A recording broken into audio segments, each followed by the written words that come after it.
Continuamos en Córdoba al Mundo. El campo está muy preocupado, pero muy preocupado realmente. Por eso lo hemos invitado al licenciado Gustavo Mathieu, periodista especializado en agro, para que nos cuente cuáles son las alternativas hoy del campo, qué está sintiendo, si quieren volver a sembrar, si no quieren sembrar, si está obligado a hacerlo porque no tienen reservas. Lo vamos a conversar con él.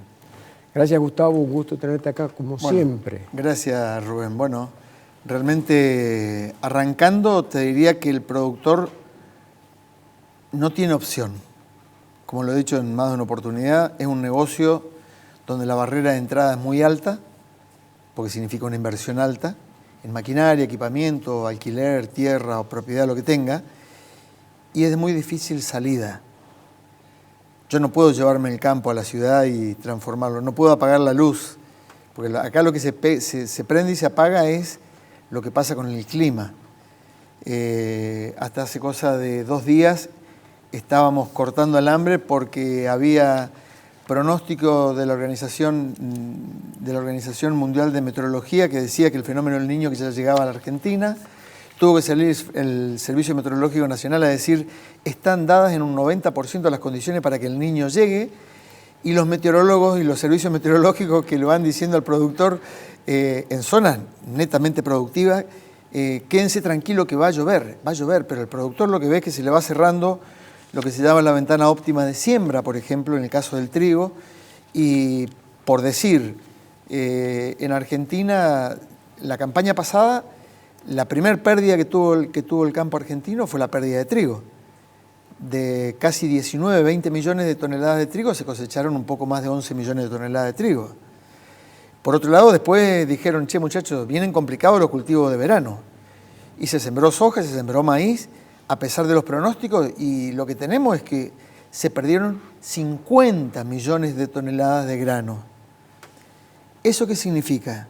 Significa capital de trabajo, porque se ha invertido, se ha enterrado la plata en semillas, en fertilizante, en tratamiento, se ha gastado combustible, hoy aumentó 4,5%, más allá de que estaba previsto que a partir del día 15 pueda llegar a aumentar, pero digo, el aumento de costos es incesante, el costo del dinero es inaccesible, porque el gobierno dijo, no puedo controlar la inflación controlando los precios, entonces ¿qué hago? Voy a tratar de desmotivar, que la gente no se vaya al dólar, le aumento la tasa de interés. Entonces, entre marzo y mayo lo que dijo es, bueno, perfecto, del 75 al 97%, pero no solamente para los especuladores, para aquel que quiera tomar un crédito. Claro. La tasa efectiva está en el orden del 154%. ¿Quién va a tomar crédito? Para componer tu pregunta, lo complicado es, se perdió capital de trabajo. La República Argentina, a diferencia de Chile, de Uruguay, de Brasil, no tiene un fondo antirriesgo o anticrisis. Anticíclico, como le llaman en Chile. Como le suelen llamar en Chile, para los problemas puntuales que tienen ellos.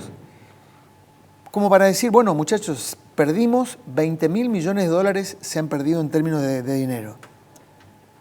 Y el Estado está pensando, che, el productor perdió el 50% de la producción, pero estamos viendo ahora si le sacamos un dólar soja 4 para ver si le manoteamos los pocos granos que hay para poder oxigenar las reservas para tratar de negociar con el Fondo Monetario Internacional. No, es muy complicado cuando la naturaleza de alguna manera no jugó a favor del campo, cuando los mercados se van derrumbando, por otro lado que son los precios, cuando el acceso al dinero es tan elevado e inaccesible, es usurario.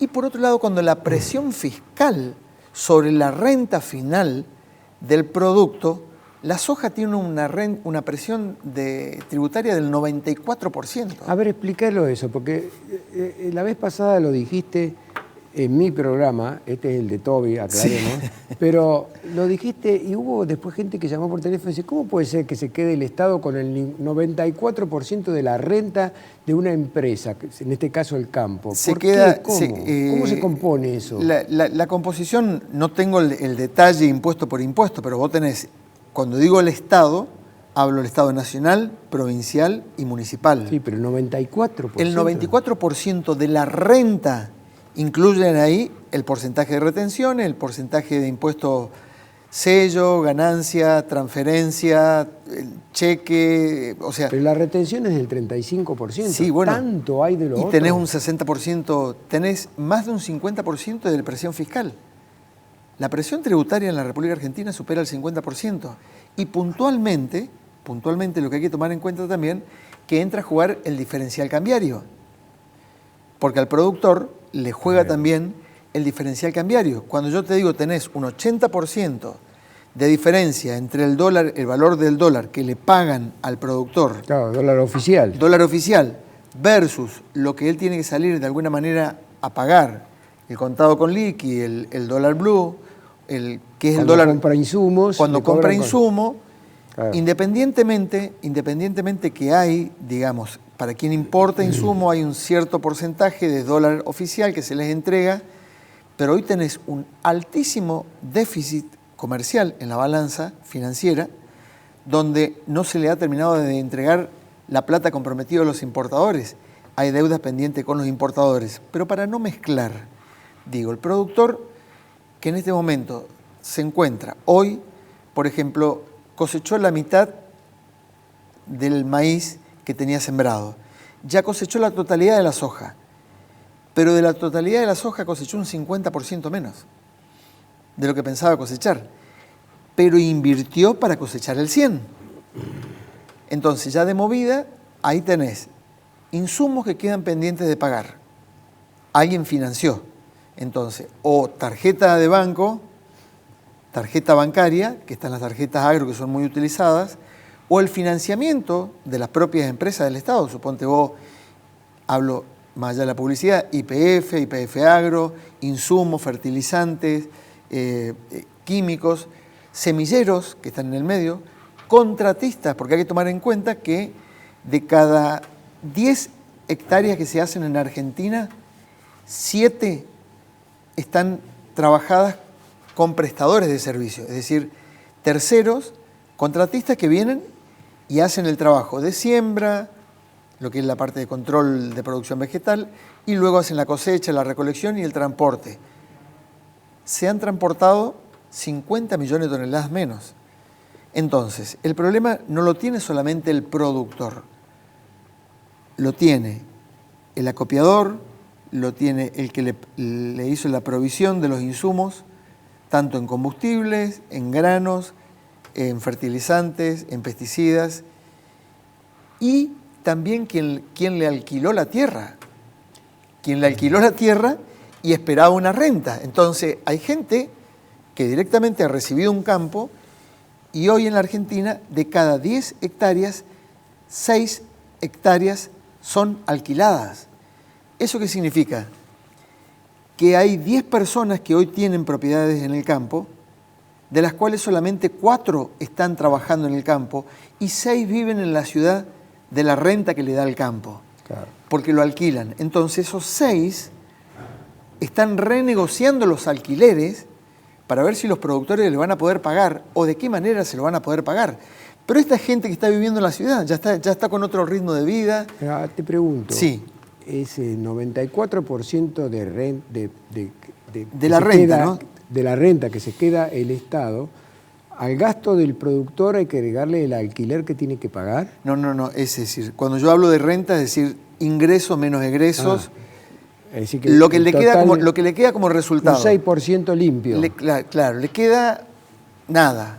Y con ese 6% tiene que organizar su vida, su familia, sí. Su proyección. ¿Se puede prever en el ámbito agropecuario futuras quiebras? No, ya hay quiebras. Ya hay. O sea, hay quiebras. Lo que hay es un sistema que, ¿cómo te diría? Para que lo entienda el común de la gente, todos están encadenados a la misma suerte. Para que se entienda esta metáfora. ¿Qué significa? Un eslabón insumo, un eslabón genética, un eslabón producción primaria, un eslabón servicio, otro eslabón industria, otro eslabón transformación.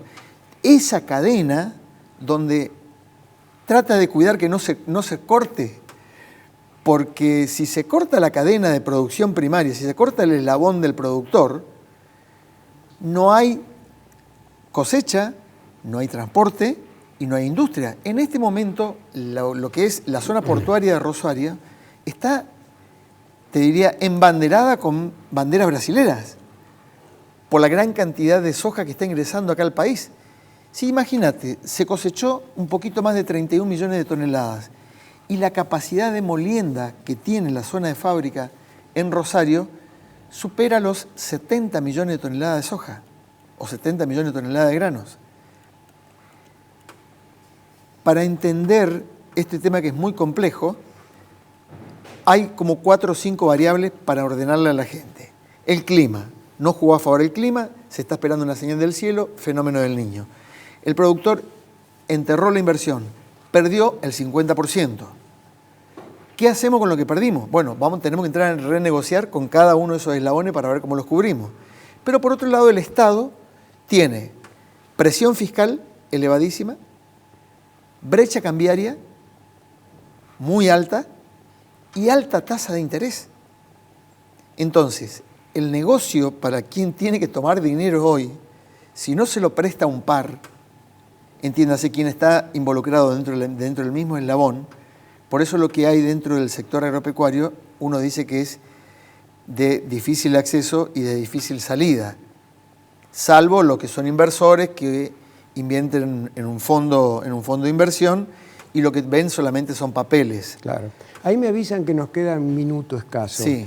Te quería preguntar, de acuerdo a tu criterio, Sí. el próximo gobierno que venga, ¿cuáles serían las medidas más importantes que debería tomar para encarrilar esto? Porque está totalmente desencarrilado, de acuerdo a como vos lo expresás. Desactivar los cepos, desactivar los controles de precios, que lo único que han hecho es empobrecer a los pobres y limitar la producción y liberar los cupos de exportación, unificar el tipo de cambio y definir reglas de juego claras. ¿Bajar las retenciones?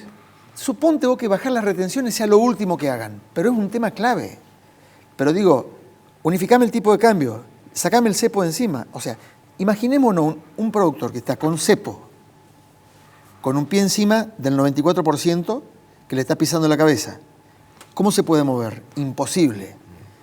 Un rugby, pensemos en lucha libre. En lucha libre, el productor está ante una tenaza terrible del Estado que lo tiene asfixiado y está probablemente tratando de tomar un poco de aire para ver cómo sobrevive y ver cómo se da vuelta. Hay una expectativa importante en 2 variables. La posibilidad de que el clima, por lo menos, lo favorezca y lo que se entierre se recupere y la producción se coseche. Y por otro lado, el cambio de gobierno también es una expectativa por todo esto que te comentaba recién. Lo del tema de las retenciones es un largo pedido que yo creo que es muy difícil de hacer porque tenemos un Estado agrodependiente, tenemos un Estado con un 40% de pobreza, de indigencia, con reserva que no tiene, entonces no creo que dejen de sacarla del campo. ¿Los productores lo entienden así y lo aceptan? Ya a esta altura, el dolor ya se lo asume. Está bien. Bueno, ahí nos ponen la musiquita. Se nos terminó el programa. Ya nos vamos. Gracias, Gustavo. Gracias a vos. Un gusto tenerte acá.